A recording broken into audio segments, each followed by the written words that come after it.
The man who stumbled onto Maria Hawkins's front porch on a Tuesday evening in the autumn of 1882 was bleeding from two places and lying about a third. And the first thing she noticed about him, before the blood, before the gun still holstered at his hip, before the wanted notice she would later find folded into quarters inside his breast pocket, was that he had the most honest eyes she had ever seen on a man who was clearly trying to hide something. She had been sitting on the steps of her farmhouse outside of Redemption Creek, Colorado, shelling the last of the season's peas into a clay bowl, watching the sun drag itself down behind the San Juan Mountains in a blaze of amber and copper, when she heard the slow, dragging footsteps on the road. She looked up expecting a weary traveler, maybe one of the ranch hands from the Tilbrook spread passing through late. She did not expect a man of perhaps 28 or 29 years, lean and dark-haired and coated in trail dust, with his left hand pressed flat against his side, and his jaw set in that particular way men set their jaws when they are determined not to let a stranger see how much pain they are in.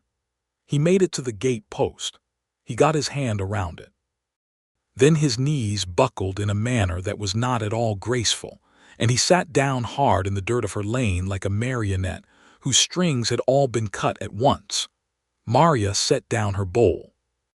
She was 24 years old, the daughter of a farmer who had died the previous spring and left her this land, this house, and a reputation in Redemption Creek as a woman who did not frighten easily, and who had inherited her father's stubbornness in quantities that made the town's older men uncomfortable. She walked through her gate and crouched beside the stranger and put 2 fingers to his neck the way her mother had taught her, checking for the pulse before you checked for anything else, because her mother had been a practical woman. The pulse was there. It was fast and thread-like, but it was there. "Can you hear me?" she said. He opened his eyes. They were gray. She noticed the kind of gray that was not dull but had depth to it, like creek water over clean stone. "Yes, ma'am," he said, and his voice was low and rough, but his manners apparently had survived whatever had nearly killed him. "I apologize for the inconvenience." "You are bleeding on my lane," she said. "Yes, ma'am, I am doing my best to stop." "Your best does not appear to be sufficient. Can you stand if I help you?" He looked at her for a moment, and she had the distinct impression that he was weighing something, though she could not have said what. Then he nodded, and she got her shoulder under his arm, and between the two of them they got him upright and then through the gate and up the porch steps and into the front room of her house, where he collapsed onto the floor before she could get him as far as the settee. He lay still, breathing, while she brought the lamp close and looked at what she was dealing with. There were 2 wounds she could see plainly. One was a graze along his upper left arm, ugly and raw but not deep. The other was the one that mattered, a bullet hole in his left side, high enough to have missed the liver and low enough to have missed the lung, but deep enough that it had been bleeding steadily for what looked like several hours, based on the state of his shirt and the dried dark stain that had tracked down to his trouser leg. There was a third wound she had suspected and now confirmed, a deep gash along his right calf where something had caught him, a knife or a piece of metal, or perhaps the edge of a stirrup in a fall. He had tied a strip of his own shirt around it, and whoever had done the tying had done it neatly. He had done it himself. "You did this dressing yourself," she said, lifting the makeshift bandage on his side to look beneath it. "Yes, ma'am." "How long ago?" "This morning, early." "You have been riding all day in this condition." "My horse gave out about 3 miles back. Been walking since." She pressed her lips together and did not say what she thought about that, which was that it was either very brave or very stupid, and that in her experience those 2 things were frequently indistinguishable in men. She said instead, "What is your name?" A pause, not a long one but noticeable. "Theodore," he said. "Theodore Malone." "Mr. Malone, I am going to need to clean this wound and pack it. It is going to hurt considerably. I want you to know that I am going to do it anyway, regardless of what noise you make, because you will die if it becomes infected, and I do not intend to find a dead man on my floor in the morning." He looked up at her from the floor with those gray eyes, and something moved across his face that she could not name, not gratitude exactly, Not surprise exactly, something that was some mixture of both and also something else she would not think to identify until much later. "Yes, ma'am," he said. She did not ask him why he was bleeding. Not that night. She set the water to boil and got her mother's medical kit from the pantry shelf where it had lived for as long as she could remember. And she cleaned the wound with carbolic solution and packed it with clean cotton cloth and bound it with strips of muslin. And she did the same for his arm and his leg. And through all of it he did not cry out. He made once a sound that was something between a hiss and a long exhale when she worked the packing in deep, and his hand shot out and gripped the edge of the rug, but that was all. When it was done, she brought him water and then broth from the pot she had kept simmering on the stove, and she helped him sit up enough to drink it, and his color, which had been the color of old ash, began very slowly to improve. "Thank you," he said when the cup was empty. "I will not trouble you longer than I have to." "You are not in a condition to trouble anyone," she said, and something about the way she said it made him look at her sharply. "You will stay until you are well enough to walk. After that, what you do is your own concern. That is generous, given that you do not know me. I know you are hurt and you came to my door," she said. "For tonight, that is enough." She set him up on the settee with a blanket and a pillow, and she went to bed. And she lay there in the dark listening to the sounds of her house and the breathing of a stranger in her front room, and she thought about the way he had said his name, with that tiny hesitation before it, and she wondered what the hesitation meant. In the morning she found the wanted notice. She had not gone looking for it. His coat had fallen from the chair where she'd hung it, and when she picked it up, the folded paper slid out of the breast pocket and opened as it fell, and she read it before she had made a conscious decision to do so.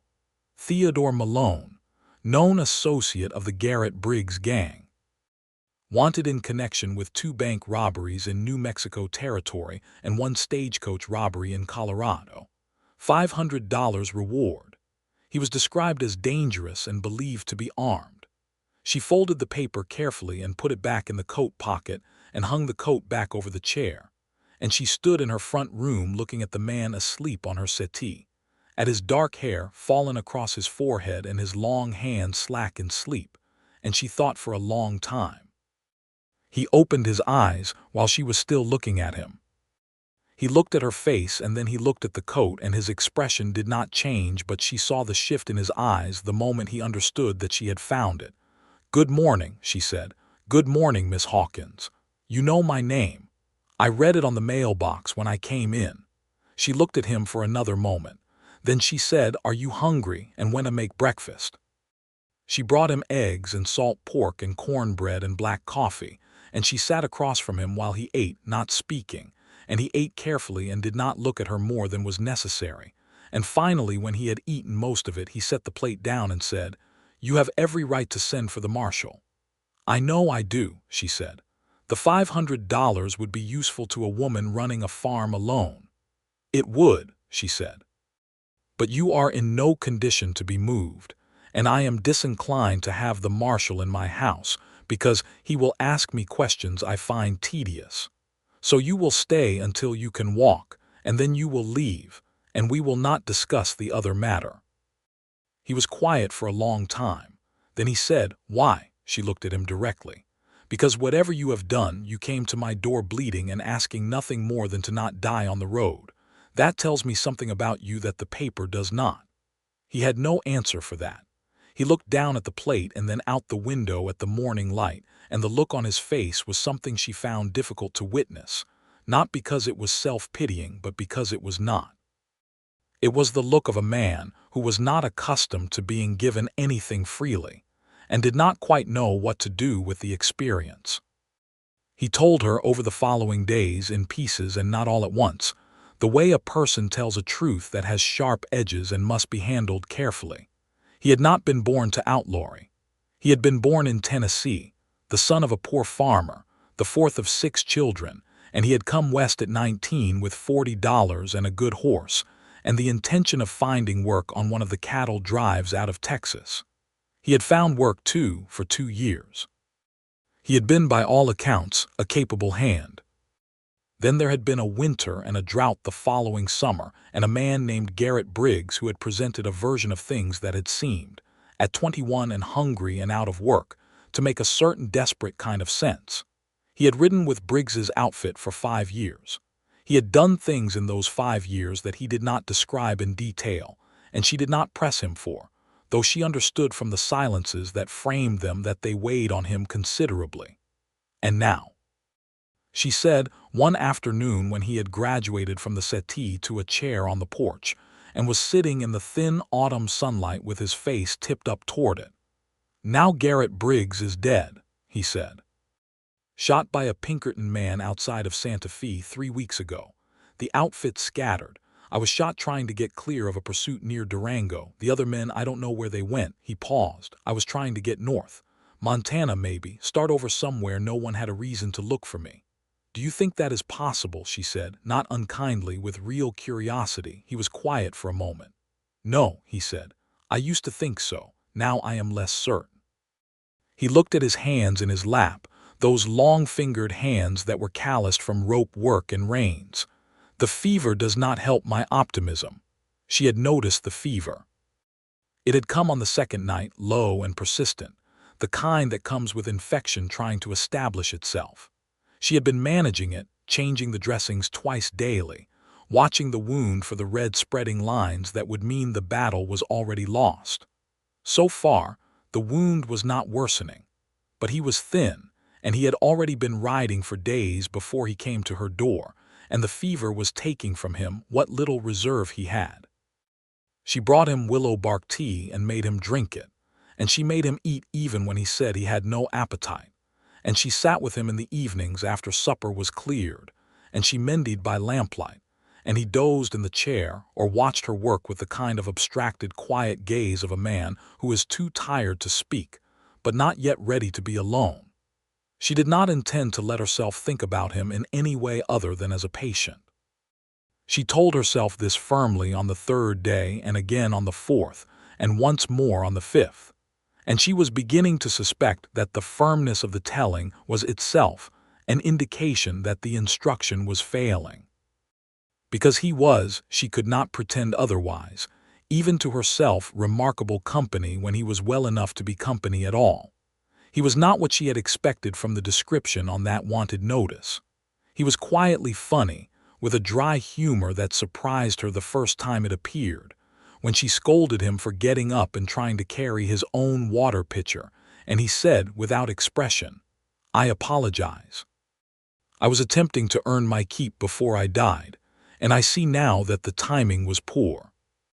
He was interested in things, in the farm, in the way she ran it alone, in the books on her shelf, which he looked at with a kind of longing that told her he could read and wished he had done more of it. He had strong opinions about horses that he expressed with more animation than he showed about almost anything else, and she discovered that if she mentioned anything related to horsemanship, he would talk for 20 minutes with genuine enthusiasm, and it was the only time she saw him forget entirely to be careful. She also noticed she was not a woman who missed things, that he was careful about her, careful in a way that was not merely polite but actively considered. He never spoke to her in a way that presumed, never moved in her space without reading first whether it was welcome, always left her the distance she needed, and offered her more than he required himself. It was the behavior of a man who understood something about what it meant to be a woman alone, and respected it. On the 7th day she changed his dressing, and the wound was clean. The infection had not taken hold. The fever had broken on the 6th night, and he had slept 12 hours straight and woken looking like a different person, color in his face, steadiness in his eyes. "You are past the worst of it," she said, pressing carefully around the wound's edges. "Another week and you will be able to ride." He looked at her hands. She was very close to him, she had to be, to work the bandage, and she was aware of that proximity in a way she did not care to examine too closely. "Miss Hawkins," he said quietly. "Yes. I want you to know that I understand what you have done for me, and I want you to know," he stopped, started again. I want you to know that it is the most generous thing anyone has done for me in a very long time, possibly ever." She finished tying off the bandage and straightened. "You do not need to thank me." "I do," he said. "I very much do." She looked at him for a moment, and the thing that had been building in her chest all week pressed at her ribs, and she turned and carried the soiled dressings to the washbowl before her face could say anything she was not ready for it to say. The 8th day he helped her mend the fence along the north pasture. She protested. He ignored the protest with a mild firmness that reminded her, briefly and absurdly, of herself. He could not do the heavy post work, but he could hold and brace and hand her tools, and it was a significant help. And they worked side by side in the cool October air for 3 hours and talked, easily and without strain, about nothing in particular: the state of her fence, the condition of the soil, the question of whether the early frost that had come the week before would kill the last of her vegetable garden. He knew a surprising amount about farming. He told her that was because he had grown up doing it. "Do you ever miss it?" she said. "Tennessee." He was quiet, looking out across her pasture at the mountains. "I miss the person I was before I left," he said. "I am not sure I can separate that from the place." She understood that. Her own father had been most himself in this soil, in this light, and she missed him here more acutely than she would have missed him anywhere else. "My father is buried behind the house," she said, "in the family plot, him and my mother both. She went first 12 years ago. He followed her in April." Theodore was quiet for a moment. "I am sorry. That is a hard thing to carry alone." "The land is not a hard thing to carry," she said. "It is a comfort, having something of theirs to tend." She paused. "My brother was meant to take it over, but he went to fight in the war and did not come back, and there is no one else. So here I am." "Here you are," he said softly. They walked back to the house in the long gold afternoon light, and she was aware, very precisely, of the exact distance between her arm and his. The 9th day he went through her barn while she was in town for supplies, not in a searching or suspicious way, but in the way of a man who has been still too long and needs to be useful.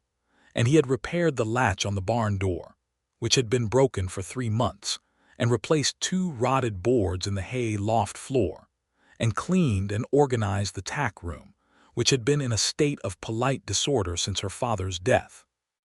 When she came back and saw what he had done, she stood in the doorway of the tack room for a long moment without speaking. He appeared behind her. "I hope that was acceptable," he said. "I found a loose board in the loft that could have caused a fall." She turned. "Theodore," she said, and then stopped because she had used his given name without planning to, and they both noticed. He looked at her. Something in his expression had been shifting. She suspected, for several days, changing the same way the light changed, too gradually to point to a single moment, but entirely undeniable when you looked at the full progression. "Maria," he said very quietly, and that was all, but the way he said it, like it was something he had been wanting to say and had been holding back, sent something running through her chest that was warm and entirely inconvenient. "You did not need to do all that," she said. "I know," he said. "I wanted to." They stood in the doorway of her tack room with the smell of leather and hay around them and the afternoon quiet pressing in, and she looked at him for a long moment, and then she said, "Come in for supper," and walked back to the house, and he followed, and neither of them spoke again until the food was on the table. But something between them had changed, settled into something different from what it had been, and they both knew it. On the evening of the 10th day, he told her what he had not yet told her, the thing beneath the other things. He told her sitting at her kitchen table with the lamp between them and his hands flat on the table, not fidgeting, the way a man holds himself still when he needs to be still to get through something. He had not only ridden with Briggs. He had, in the 2nd year, been the one who planned 2 of the robberies. He had been good at it, at seeing how things could go, at reading a situation. He had not planned for people to be hurt, and in both cases people had not been hurt, but he had planned theft, deliberately and with forethought, And he did not believe in the accounting system that measured a man's crime by whether the thing he intended came out clean. He had intended to steal. He had stolen, that was what it was. "I am not telling you this because I want absolution," he said. "I am telling you because you have been honest with me and you deserve the same." Maria looked at her hands around her coffee cup. "Why did you stop? Briggs's death, would you have stopped otherwise?" He thought about this seriously, not quickly. "I think so," he said. "I had been thinking about stopping for a year. I could not. There were men who would not have let me go, and I was afraid." A pause. "That is the most shameful part, probably, that I stayed as long as I did, partly out of fear." "Fear is not shameful," she said. "Fear is practical." "Not always," he said. "Not when it makes you complicit in things you know are wrong." She was quiet for a moment. "My father used to say that a man's character is not what he does when things are easy," she said. "It is what he does when he finally understands what easy has cost him." Theodore looked at her across the lamp. "He sounds like he was a good man." "He was," she said. "He was the best man I ever knew." She paused. "Until recently." She had not intended to say it. She was not the kind of woman who said things like that accidentally. She chose her words with precision, always had. But it came out before the careful part of her could stop it, and then it was in the air between them, and it was too late to take it back. Theodore's face did something she had not seen it do before. It opened, just for a moment, entirely unguarded. He looked at her the way a man looks at something he has been trying to keep himself from looking at directly, because looking at it directly makes the wanting of it too acute to manage. "Maria," he said again.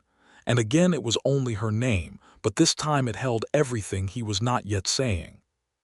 "Go to sleep," she said, and stood and took her cup to the washbowl and went to her room, and sat on the edge of her bed in the dark and pressed her hands flat against her thighs and breathed until her heart steadied, which took longer than she would have liked.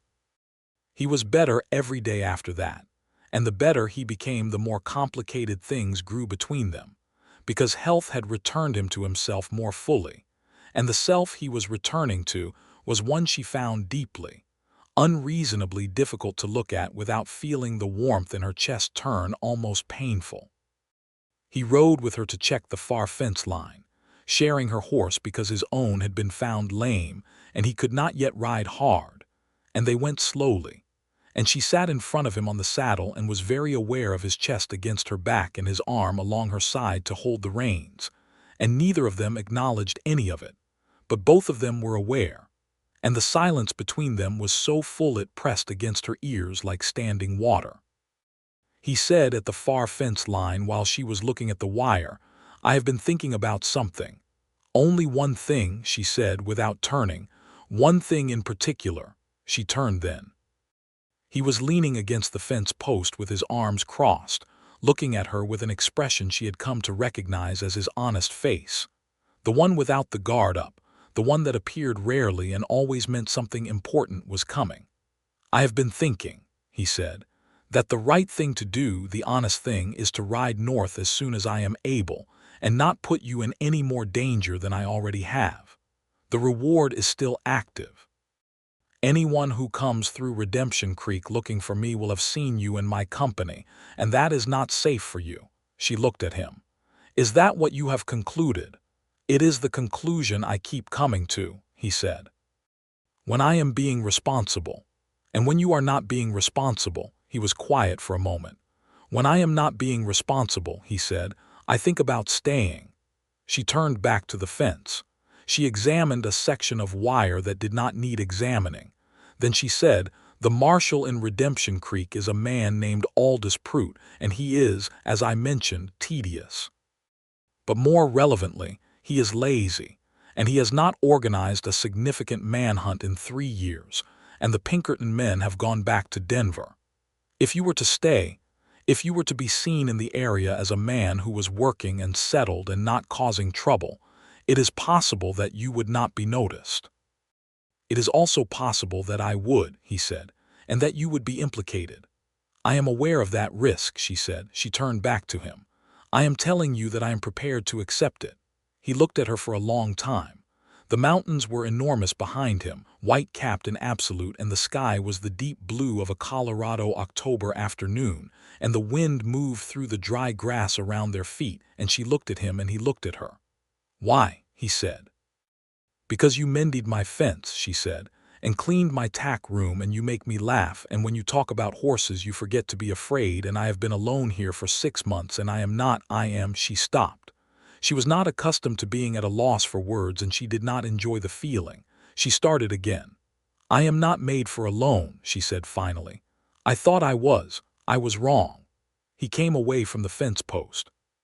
He walked toward her slowly, the way you walk toward something you are afraid of startling, and he stopped an arm's length away and looked at her face, and read it the way she had seen him read a landscape, carefully, completely, taking in all of it. "I cannot promise you anything certain," he said. "I want you to know that I know that. My situation is what it is, and I will not dress it up differently." "I am not asking for certain," she said. "I am asking for honest." "Honest I can give you," he said. He reached out and took her hand, just her hand, and held it in both of his, and that was all. That was enough for now, and they stood in the long afternoon light with the mountains watching, and the warm weight of his hands around hers was the most certain thing she had felt in 6 months. November came with a cold that was serious and a snowfall that was preliminary, just enough to whiten the ground and then melt off by afternoon. Theodore Malone had, in the eyes of Redemption Creek, become a fixture on the Hawkins farm.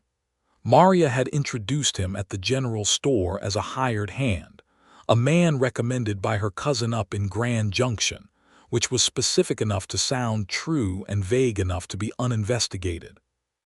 Gus Pemberton at the store had shaken Theodore's hand and asked him about cattle prices in Grand Junction, and Theodore had answered accurately, because he had spent 3 years working cattle in roughly that territory and knew the prices, and Gus Pemberton had nodded, and that, apparently, was the extent of the welcome ritual in Redemption Creek. The town itself was small enough to be characterful and large enough not to be desperate.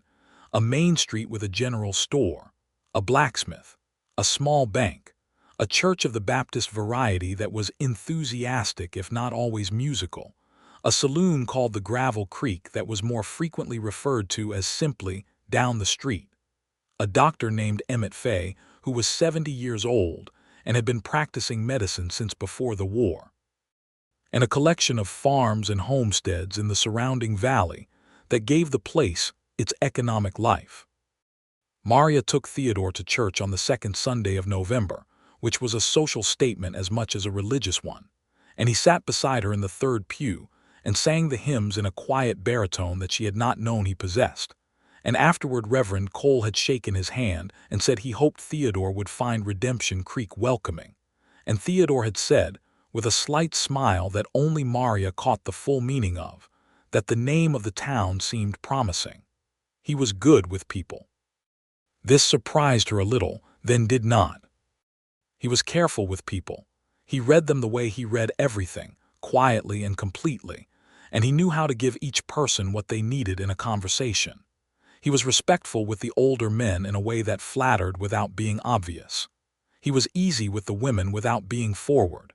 He was, in a word, charming, but charming in the way that came from genuine attention rather than practiced performance, and people felt the difference without being able to say what it was. He was also, gradually, healing. The wound in his side closed and healed cleanly. The gash on his leg left a scar but no lasting damage. He regained the weight he had lost. The gray eyes, which had been dulled by pain and fever when she first looked into them, cleared, and in the clearing she saw what she had suspected, that the gray had warmth in it, depth, that it could be very still and very alive at the same time, like creek water, like she had thought on the first night. He slept in the barn, which was adequate. She had made him a proper pallet, and it was a warm enough barn, and she was scrupulously correct about this, because Redemption Creek was a small town and she was her father's daughter, and she respected what the community thought of her, not for vanity's sake, but for the sake of being a woman alone in a world that was not always friendly to women alone who gave people reasons to gossip. But the barn was close, and the nights were long, and the evenings they spent together at her kitchen table were long and warm and full, and they talked about everything, about his childhood in Tennessee and hers in this valley, about the war and its consequences that were still rippling through every life in America 17 years later, about what they believed, about what they feared, about what they still wanted from the years ahead of them. He had, she discovered, a formidable sense of justice that he had never been able to fully reconcile with the choices he had made, and the tension of that was still visible in him, the way a break is visible in a bone that has healed but healed imperfectly. He knew things had been wrong. He had known for years.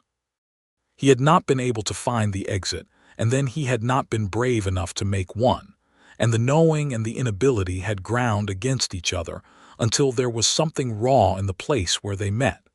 She did not try to absolve him of this. She had no right to, and she thought, in her practical way, that absolution given by someone without standing to give it was worth nothing anyway, and was more about the giver's comfort than the receiver's need. What she did instead was listen, fully, without the restlessness that people feel when a conversation becomes uncomfortable, and she asked questions that were honest rather than designed to lead him anywhere, and he talked and she listened, and the rawness over time was not healed. She did not think such things healed quickly or easily, but it was witnessed, and witnessing, she had learned from her father, was sometimes what a pain required most. On a Thursday evening in the middle of November, with the fire low and the lamp high and a cold wind at the windows, he reached across the kitchen table and covered her hand with his and said, "I have to tell you something." She looked at him. "The notice," he said. "The wanted notice. There was a man in the Briggs outfit named Cole Satterfield. Cole saw me come through Redemption Creek last week when I rode in to pick up the supplies you ordered. He was at the Gravel Creek. He knows me. We were in the same outfit for 3 years. Maria was very still. What does that mean? It means he knows I am here. It means he knows there is a reward. And Cole Satterfield is a man who would not pass up $500 regardless of what he thought of me personally." She took a slow breath. "How long ago did he see you?" 4 days ago. I have been trying to think of the right way to tell you." "You should have told me immediately," she said without heat, just plainly. "Yes," he said. "I know, I am sorry." She thought for a moment. "You need to speak to Marshal Prout." He looked at her. "Before Cole Satterfield does," she said. "If you go to Prout yourself, if you are honest about where you have been and what you have been doing since Briggs died, it is a different conversation than if Prout hears you are here from a man collecting a bounty. Prout is lazy, but he is not dishonest. If you present yourself voluntarily and tell him that you have been working a legitimate farm and causing no trouble, you are a different kind of problem than if you are dragged in from a tip." Theodore was quiet for a long time.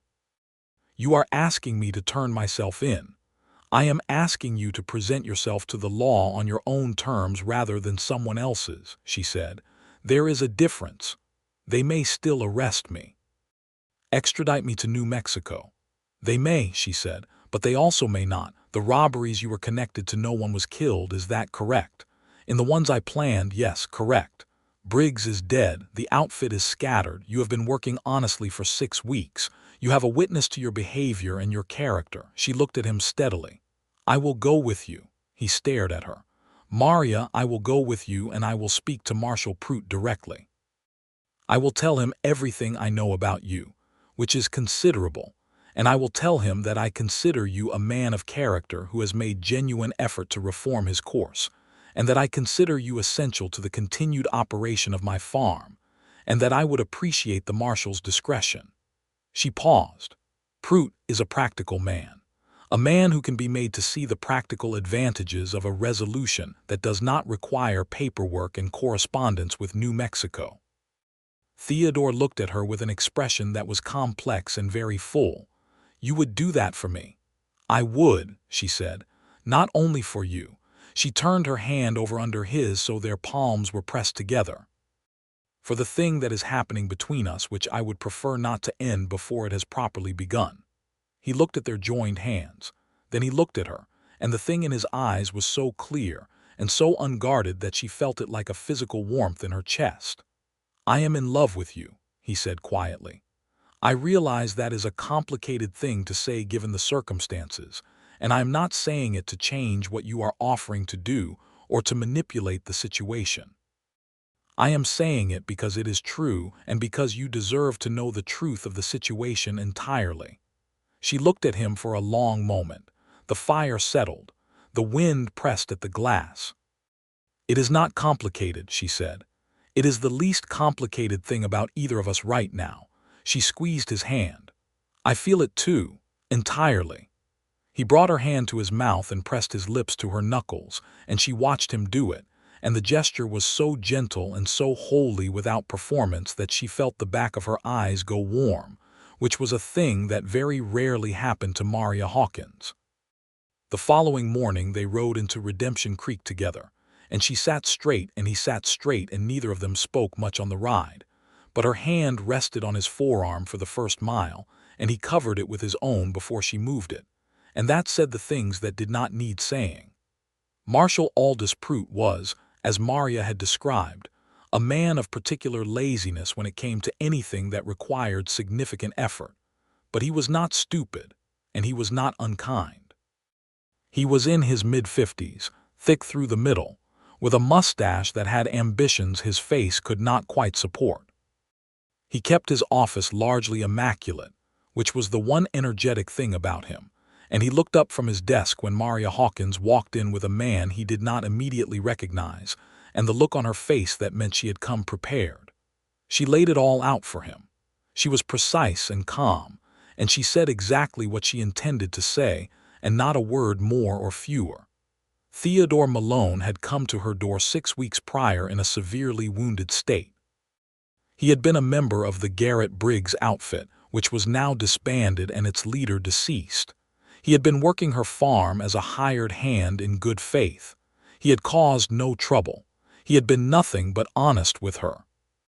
She was aware of the warrant from New Mexico Territory and was presenting him to the marshal voluntarily in the spirit of full disclosure and with the request that any communications with New Mexico be considered in light of the circumstances. Marshal Prute looked at Theodore for a long time. Theodore looked back at him without flinching. "You rode with Briggs," Prute said. "Yes, sir." "How long?" 5 years. "You plan any of those jobs?" 2 of them. Prute's eyebrows went up slightly. He appreciated the directness, she could see it. "Anyone hurt in those 2? "No, sir." "Anyone hurt in any job while you were with the outfit?" "Not killed." "One man was pistol-whipped in the Santa Fe job in '79. I was not present for that one." Prute looked at him a little longer, and then he looked at Maria, and he looked at them together in the particular way that a man who has been a marshal in a small town for 20 years looks at 2 people who are sitting close and speaking with the easy, slightly charged certainty of 2 people who have already decided something important about each other. "Miss Hawkins," Prute said, "you are telling me this man is essential to your farming operation." "I am," she said, "and you vouch for his character as you have observed it." "I do, without reservation." Prute drummed his fingers on his desk. Then he said, "Mr. Malone, I am going to write to the territorial office in New Mexico and explain the situation. I am going to include Miss Hawkins's statement. I cannot guarantee the outcome. What I can tell you is that I will write the letter honestly and that I will not misrepresent the circumstances." "That is all I can ask," Theodore said. "In the meantime, you will stay in Redemption Creek. You will not leave the county without informing me. You will conduct yourself in a manner consistent with what Miss Hawkins has described. And if I hear from anyone that there has been so much as a shadow of trouble associated with your name, the generosity I am extending here evaporates immediately. Are we clear?" "Yes, sir, completely," Prute nodded. "Then we are done for today." He looked at Maria again. "Your father was a good man, Miss Hawkins. He would have found this a considerably unusual situation." "He would have," she agreed. "But he also trusted me to handle unusual situations, and I believe his trust was not misplaced." Prute almost smiled. "Go home," he said. They rode back out of town in the cold November air, and halfway down the road Theodore let out a long, slow breath that was audible even with the wind, and she looked at him sideways and saw that his shoulders had dropped from the height they had been held at for the past 24 hours. "Well," he said. "Well," she said, "I did not expect that to go as it did." "I expected it to go roughly as it did," she said. "I have known Aldous Prout for 18 years. He is a reasonable man." He looked at her. "You are extraordinary," he said. She looked at the road ahead. "I am practical," she said. "There is a difference." But she was smiling, and he saw it. Cole Satterfield turned up at the farm 2 days later, which was something Maria had half expected, and Theodore had fully expected. He came in the early afternoon, when the light was flat, and the sky was the color of a pewter bowl. He was a narrow-faced man of perhaps 35 with restless eyes, and the particular kind of casual insolence that comes from a life that has taught a man that his options are always limited, and so he might as well be unpleasant about it. Maria was in the yard when he rode up. Theodore was in the barn. Cole Satterfield swung down from his horse with the ease of a man who expected things to go his way. "Looking for a man named Malone," he said, without greeting. "Are you?" she said. "Heard he might be around here." "You heard wrong," she said. "There is no one here by that name." Satterfield looked at her with a slow assessment that she returned with the kind of steady, unimpressed gaze that she reserved for situations where she needed to be entirely clear about who was in charge of the conversation. "That's so," he said. "Willing to swear to that, would you?" "I would refer you to Marshal Prout if you have questions about anyone in this area," she said. "He keeps thorough records." The mention of the marshal landed with visible effect. Satterfield's eyes moved fractionally and then steadied again. "Prout know about Malone." "I am not in the habit of discussing the marshal's business," she said. Theodore had appeared in the doorway of the barn, and Satterfield saw him. There was a moment stretched and careful, and then Theodore walked out into the yard and stood beside Maria, not in front of her, beside her, and he looked at Cole Satterfield with the kind of calm that is not the absence of feeling but the mastery of it. "Cole," he said. "Theodore." Satterfield looked between them, something recalculated behind his eyes. "You have put yourself in an interesting situation." "The situation has improved considerably," Theodore said. "Prout knows where I am and why. There is a letter being drafted to New Mexico. If you have a claim to make, the marshal's office is in town, and the reward structure requires going through him anyway." Satterfield was quiet for a long moment. Maria stood very still and did not look at Theodore because she did not want Satterfield to see that she was reading his expression for reassurance. "You have gotten lawful," Satterfield said finally. "I have," Theodore said. "It suits me better than the alternative." Satterfield looked at Maria again, the kind of long look that was partly assessment and partly something uglier, and Maria looked back at him with a face like a wall. "Prout really know," Satterfield said. "He does," she said. "He has known for 2 days." Satterfield scratched his jaw. He looked at the mountains. He looked at his horse. Then he swung back up into the saddle with the ease he'd come off with and turned the horse's head toward the road. "Well," he said, $500 is a great deal of money, but a conversation with Prout is a great deal of trouble." He clicked his tongue at the horse. "World is full of choices." He rode away down the road, and they watched him go, and Maria did not exhale audibly, but she let her shoulders come down from where they had been holding themselves. "He won't come back," Theodore said. "No," she agreed. "He is a man who goes where the trouble is manageable." "This has become something he cannot easily manage." She looked at him. "You were very calm." "I have had considerable practice," he said. "It does not mean I was not afraid." She took his arm. She did not say anything else about it. They walked back into the house, and she made coffee, and that was the end of Cole Satterfield. The letter from New Mexico Territory arrived on the 14th of December, 3 weeks after Marshal Prout had sent his own.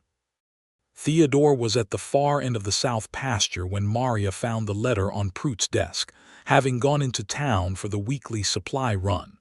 Prout handed it to her without ceremony. "Better news than I expected," he said. "But read it yourself." She stood in the marshal's office in her coat and read it carefully. The territorial office in New Mexico acknowledged the circumstances outlined in Pruitt's letter. In light of the fact that Garrett Briggs was deceased, the outfit disbanded. The specific individual Theodore Malone had presented himself voluntarily, had been observed working lawfully under the supervision of a credible community member, had a clean record of behavior in the intervening period since the outfit's dissolution, and in light of the fact that no violence had been directly associated with the specific operations Malone had been involved in planning. The office was prepared to reduce the outstanding warrant to a suspended condition, pending a formal sworn statement from Malone, and a period of not less than 1 year of demonstrated lawful conduct and residence at a fixed location. After 1 year, if no violations had occurred, the warrant would be considered discharged. She read it twice. Then she folded it and looked at Pruitt. "That is more than I hoped for," she said. "More than I expected," Pruitt said. "He needs to come in and sign the statement." "He will be in tomorrow morning," she said. She rode home with the letter in her coat pocket, and she felt something so expansive in her chest that she had trouble sitting still in the saddle. When she came over the rise and saw the farmhouse below with its windows lit gold in the December afternoon and Theodore moving between the barn and the woodpile, she felt the expansiveness press to the top of her throat. She pulled up and waited until he saw her, and then she held up the letter, and even at that distance she saw him go still. He walked toward her. She rode down to meet him. They stopped a few feet apart, and she held out the letter, and he took it and unfolded it, and she watched his face while he read. He read it once. He read it again. He looked up at her. "Maria," he said. "A year," she said. "1 year of nothing going wrong, and then it is done." He looked at her face and then at the letter and then at her again, and there was something in his expression that she had never seen in anyone's face before. Not relief, not gratitude, not happiness exactly, though all of those were there. It was the look of a man who has been carrying something so heavy for so long that he has ceased to think of himself as a person who walks upright, and then the weight is gone and the uprightness is suddenly available, and he does not entirely know what to do with the fact of himself standing freely. He pressed the letter against his chest with one hand and reached up with the other and covered her hand where it rested on the saddle horn. "You did this," he said. "I went to Pruitt," she said. "The rest was you." "No," he said. He looked at her steadily. "This is you, all of it, from the night you brought me in off the road." She looked at him, and she thought of all the nights and mornings and afternoons of the past 2 months, of the lamp between them on the kitchen table and his hands mending her fence and his voice when he said her name, and the weight of his hand over hers in every moment that had mattered. And she thought that she had not known. 6 months ago, when she was alone in this house with the grief of her father's death still fresh, and the future seeming narrow and colorless, that it was possible to arrive so quickly at a place where everything felt wide open and lit. "Come inside," she said. "I will make supper." "Maria," he said. He held her hand on the saddle horn more firmly. "I need to ask you something first." She looked at him. He did not look away from her face. He was standing in the cold December air with the mountains white behind him and her father's farmhouse behind her and the letter pressed against his chest, and he was not careful right now, not guarded, not calculated. He was just himself, the self she had been watching emerge for 2 months from underneath everything he had been. "I have nothing to offer you that is straightforward," he said. "I have a past that is complicated, and a name that has been on a wanted notice, and a year in which I have to prove something that should not need proving. I have no money and no property and no family connection that is useful to anyone. I am aware that in the ordinary accounting these are significant deficits." "They are," she said honestly. "But I love you," he said. "I love you with every part of me that is still honest, and that is more than I expected to have left.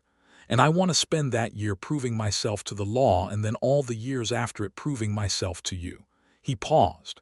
"If you will have me." She looked at him for a moment that felt longer than it was, and the cold turned her breath to small clouds, and the mountains were still and absolute behind him. And she thought of her father and his belief in character over circumstance. and she thought of her mother and her mother's practical love that had been strong enough to keep a man upright through 30 years of hard weather. And she thought that she had never been afraid of what was real, only of what was insufficient, and this man was not insufficient. "I will have you," she said.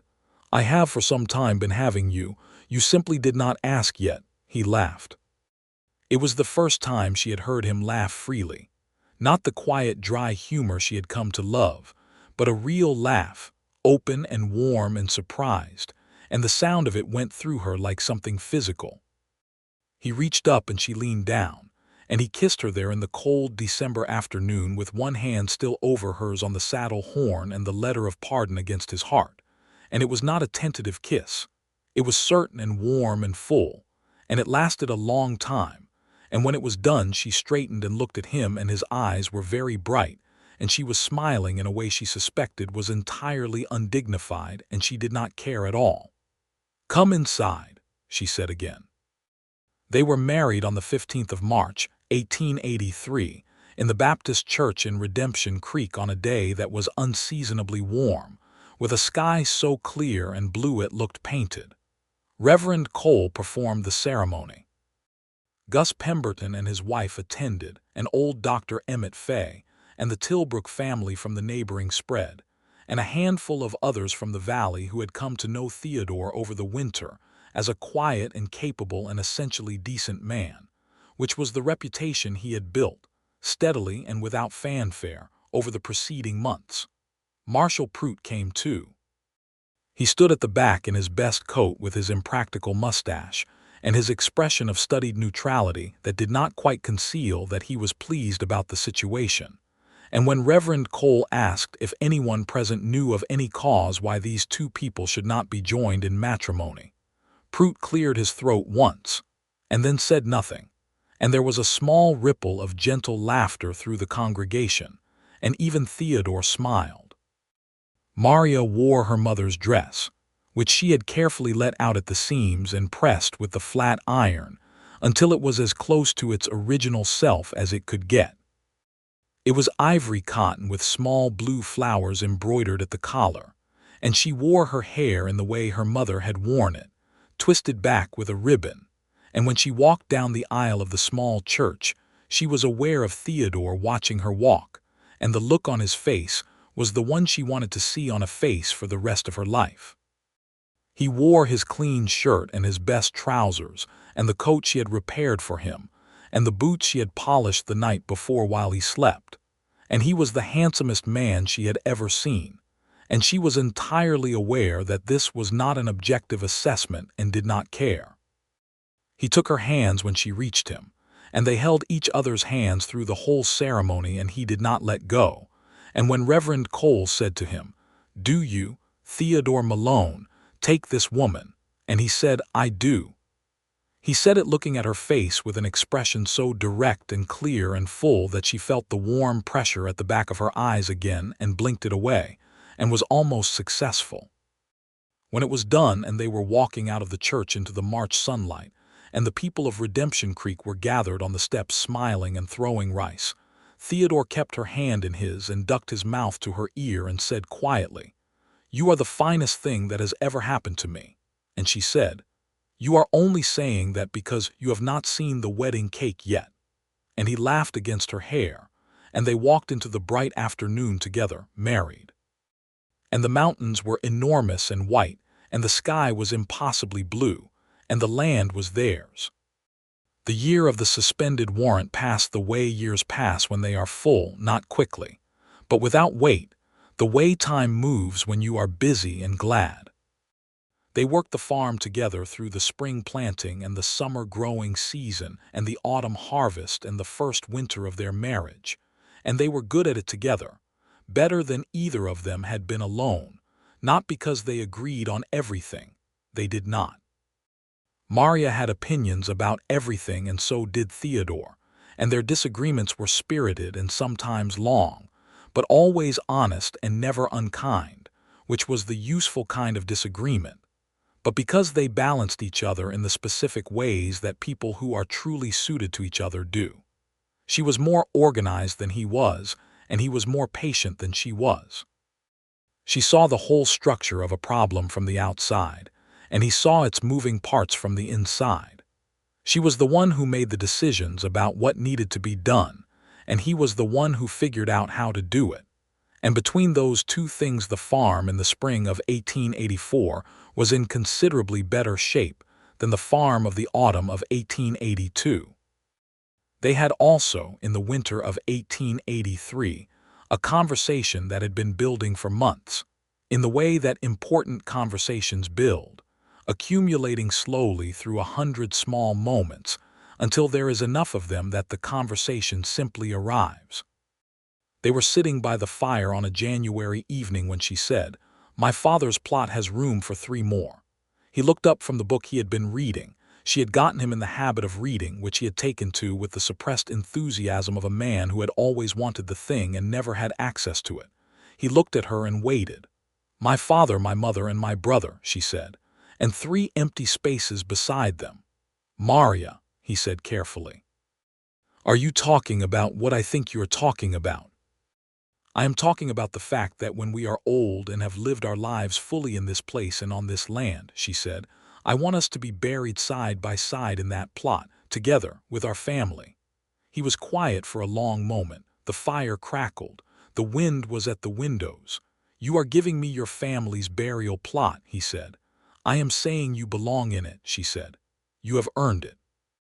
You have spent 16 months working this land and loving me and being exactly the man I knew you were when you looked at me from the floor of my front room with honest eyes." She paused. "You belong here, in this land, on this land, and eventually in it, with my family. You are my family." He sat very still. She watched his face, and what moved across it was something she did not try to describe or analyze because it was too large and too real for that, and she wanted only to witness it without reducing it.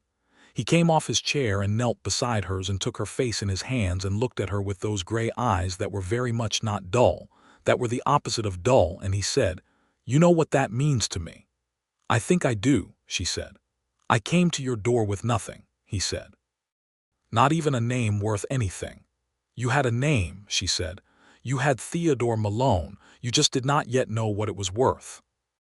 He pressed his forehead against hers, and they sat like that for a long moment, and she put her hands over his and held them against her face, and the fire was warm and the wind was cold and everything else was still. The letter from New Mexico arrived on the 3rd of March, 1884, just shy of 1 year and 3 months after the original suspended warrant had been issued. It was addressed to Theodore Malone in care of Marshal Pruitt's office, and Pruitt sent a boy out with it the same afternoon. Theodore was patching the north roof when the boy rode up. He came down the ladder and took the letter and stood in the yard reading it. Maria came out of the house because she had seen the boy ride up, and she came and stood beside him. The warrant was discharged, unconditionally, effective the date of the letter. Theodore Malone of Redemption Creek, Colorado, was a free man with a clear record, conditionally discharged by the Territorial Court of New Mexico, with no further claims outstanding against him. He read it 3 times. Then he looked up at the sky, which was the particular blue of early March at altitude, bright and cold and enormous. "It is done," he said. She put her arm around him. He put his arm around her. "It is done," she agreed. He turned and held her properly, both arms, and she put her face against his chest and listened to his heartbeat, which was steady and strong, and she thought about the man who had sat down hard in the dirt of her lane 18 months ago, bleeding and braced against showing it with the most honest eyes she had ever seen. "Theodore Malone," she said, against his chest. "Yes," he said. "I love you. I love you," he said. "I have loved you since you told me you were going to pack my wound regardless of what noise I made, and I thought, there is a woman who knows exactly what she is doing and is not afraid of any of it."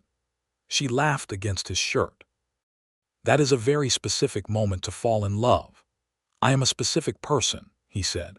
That spring they received news that Maria had been half expecting and half hoping for since the autumn. She confirmed it with Dr. Emmett Fay on a Tuesday in April, sitting in his cluttered, comfortable office while he listened and examined, and then looked at her over his spectacles with the smile of a man who had been delivering this news for 50 years and had not yet tired of the delivering. "October," he said. "Give or take." She rode home, and Theodore was in the south field when she got there, and she rode across the field toward him, and he looked up and read her face. He was very good at reading her face by now, and he put down what he was doing and met her halfway, and she told him, and his face did the thing it did when things were too real and too large to do the small things faces usually did. He lifted her down from the horse and held her, and she let him, and then he held her back at arm's length and looked at her face like a man verifying something he is afraid is not real. "October," he said. "October," she confirmed. "Maria," he said, just her name, but everything was in it.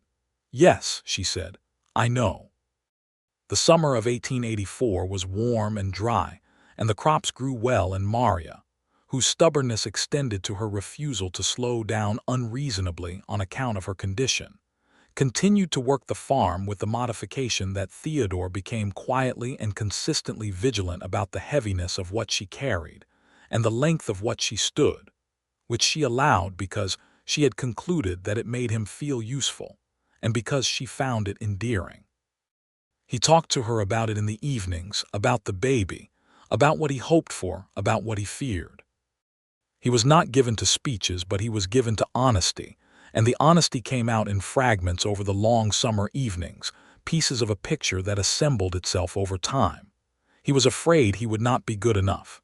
He had not had good examples of fatherhood. He wanted to be different from everything he had seen in his own father, who had been a cold and largely absent man, and he was not certain he knew how. "You will be exactly the father you choose to be," she said. "You have been choosing your character deliberately for 2 years. This is no different." "It is somewhat different," he said. "The stakes are considerably higher." "The stakes are higher," she agreed. "But you have already proven under high stakes exactly who you are. I have watched you do it." He thought about this for a while in the way he thought about important things. Then he said, "You have more faith in me than I have in myself." "Then borrow some of mine," she said. "You can pay it back when you have enough of your own." He did. Or perhaps he always had enough of his own and simply needed someone to show him where it was. Their son was born on the 7th of October, 1884, as the aspen groves on the mountain slopes were turning gold. Dr. Fay attended. It was a long labor and a hard one, and Theodore spent 10 hours in the kitchen of the house they had built together, wearing tracks in the floor, listening to the sounds from the bedroom and to Dr. Fay's steady voice. And by the time the boy arrived, Theodore had reduced himself to a state of near-silent, controlled terror that dissolved completely at the first sound of his son's voice in the world, which was loud and immediate and entirely healthy. Dr. Fay came to the door of the kitchen and said, "A boy. 8 pounds and strong. Maria is tired but well." Theodore had to sit down. They named him James Edward Malone. James for Theodore's best memory of boyhood, a kind neighbor in Tennessee who had taught him to read. Edward for Maria's father. Both names suited him. He was a solid, amiable, brown-eyed child who from the first weeks showed his mother's alertness and his father's patience, and a healthy appreciation for food and sleep that seemed to belong entirely to himself. The following spring Theodore plowed a field he had been planning all winter, a new field on the east slope of the property that the previous owner, Maria's father, had not gotten to before his death.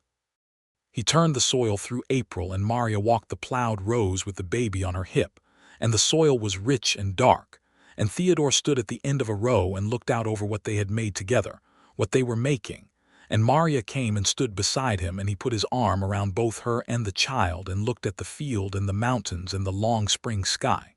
"We are planting more than corn," he said. She looked at him sideways.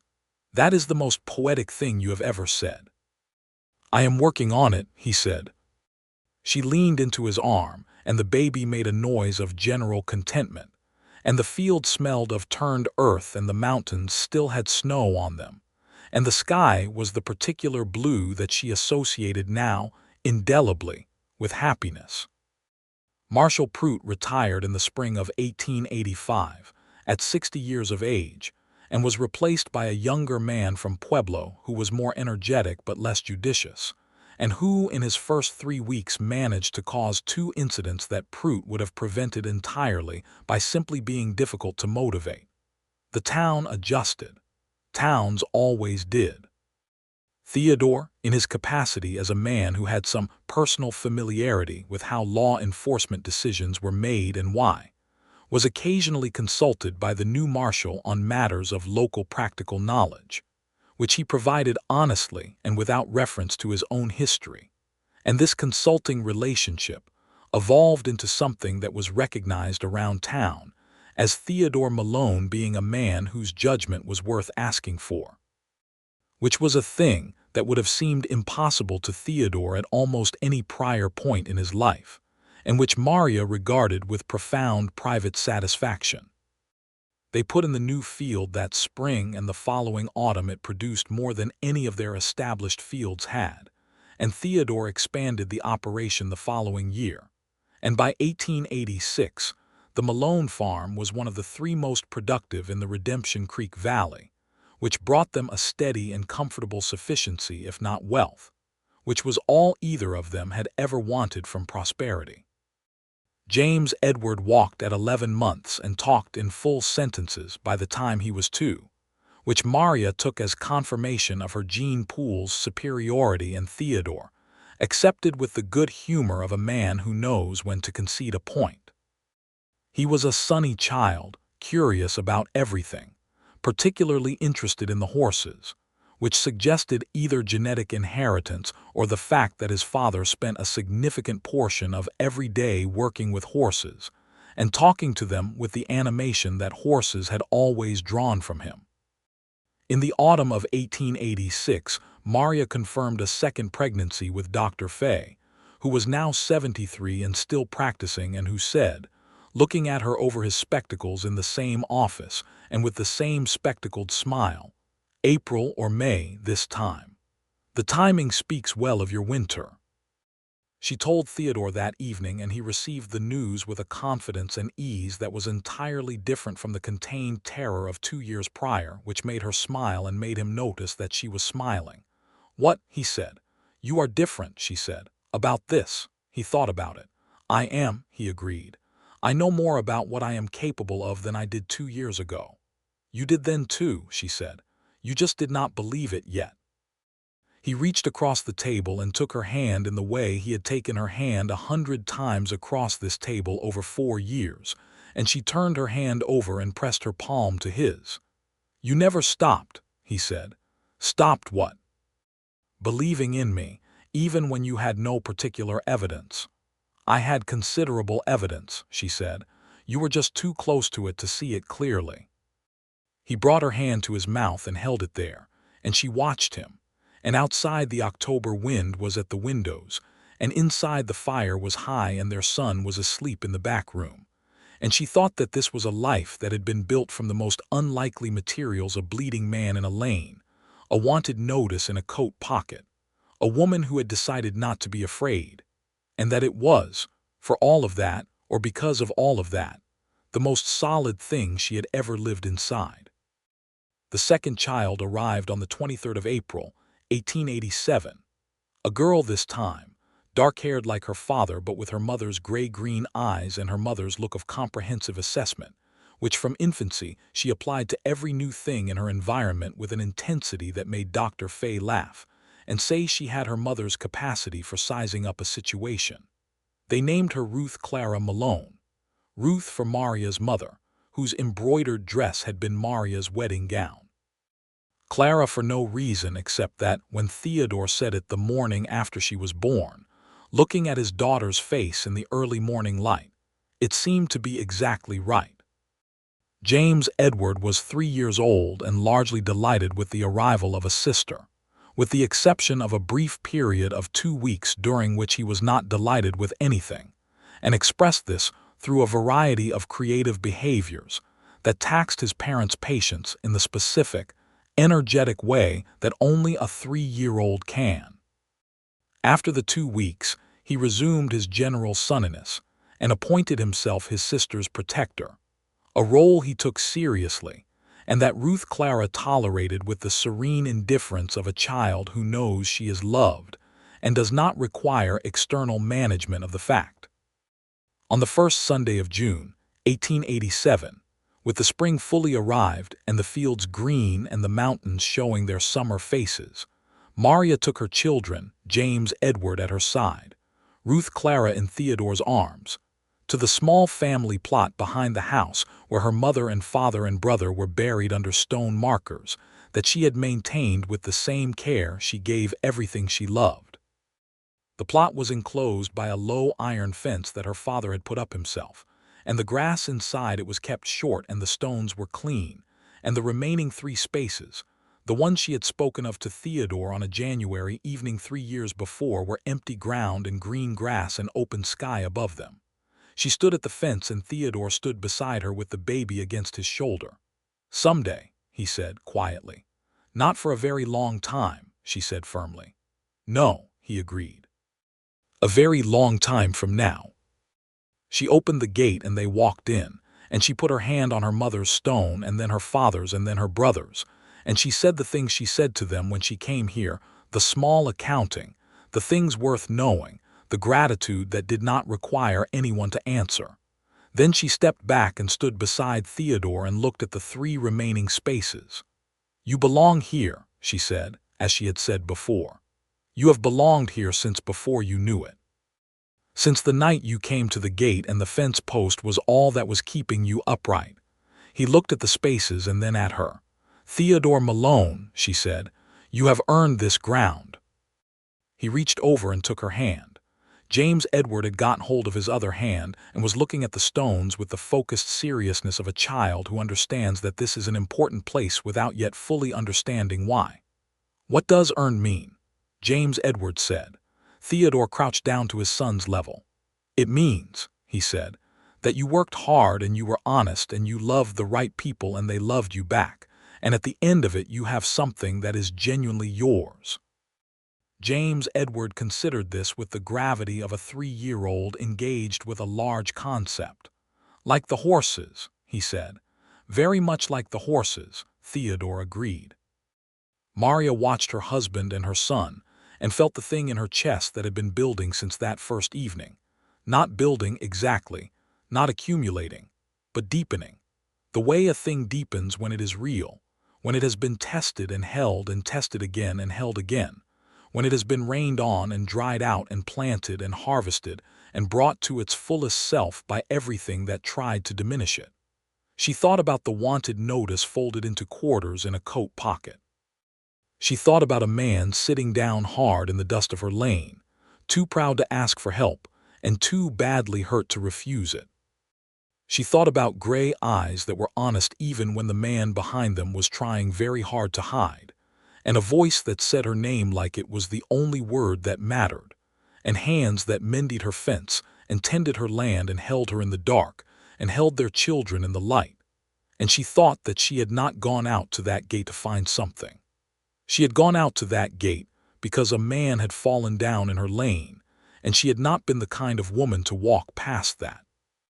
The rest had been the gift of being exactly who she was, and him being exactly who he had always been, underneath the years and the choices and the weights he had carried, and the two of them finding each other in the particular way that is not convenient or easy or free of cost, but is the kind of finding that is real, that holds, that grows into something you could not have imagined at the beginning, because the beginning was a man bleeding in your lane, and a bowl of peas on the steps, and the sun going down behind the mountains. She reached over and touched her husband's shoulder, and he looked up at her from where he crouched beside their son, and the gray eyes were warm and bright and entirely unguarded, as they always were with her, as they had been from the first, underneath everything. "Come home," she said. "Supper won't make itself." He stood, keeping James Edward's hand and shifting Ruth Clara higher on his shoulder, and he looked at her with the full warmth of a man who knows precisely what home means because he had lived without one and found one and understood the difference down to his bones. "Let's go home," he said. They walked back across the spring grass in the long June evening, the four of them, through the gate of the family plot that was full now, or nearly full, full enough for everything that mattered. The mountains were going gold in the last light, and the farm was green and settled and real around them. And the children were warm and alive and present. And the man beside her was Theodore Malone, free and clean and fully himself, entirely hers, and she was entirely his. And the world they had made between them out of the most unlikely beginning was whole and solid and good, and it was theirs, and it would keep.